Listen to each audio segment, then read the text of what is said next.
Welcome to our channel. Today we how to connect Xfinity Remote to your TV using the Xfinity app. Complete guide step by step clearly.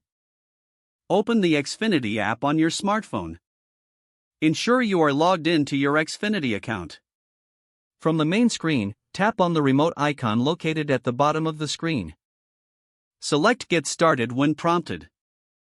Next, you'll need to select your TV brand from the list provided. If your TV brand is not listed, tap on I don't see my brand for additional options. Once you've selected your TV brand, tap Next to proceed. The app will guide you through finding the correct code for your TV. Follow the on-screen instructions to enter the code. Your TV will typically turn off once the correct code is entered. If your TV doesn't turn off, try the next code listed. Once your TV turns off, confirm your selection in the app. Next, test the volume controls using the app. If the volume adjusts successfully, your remote is now connected. If not, return and try additional codes until the volume control works. Once you are satisfied that the remote functions correctly, finish the setup by tapping Done. You can now use your Xfinity Remote via the app to control your TV. If the page does not load, refresh the browser or try again in a private or incognito window.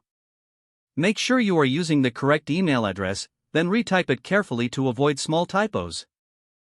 If your password is not accepted, use the reset option and create a new strong password you can remember. Check your spam folder for verification or security emails, then complete any requested confirmation steps. Enable two-factor authentication if available to improve account security and reduce unauthorized access risk. After signing in, review your profile details so your contact information and settings are accurate and current. If you see an error message, note it down and try again after restarting your device and internet connection.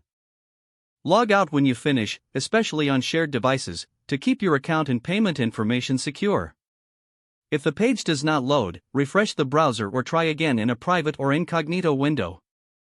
Make sure you are using the correct email address, then retype it carefully to avoid small typos. If your password is not accepted, use the reset option and create a new strong password you can remember. Check your spam folder for verification or security emails, then complete any requested confirmation steps. Don't forget to like this video and subscribe to our channel for more step-by-step tech guides.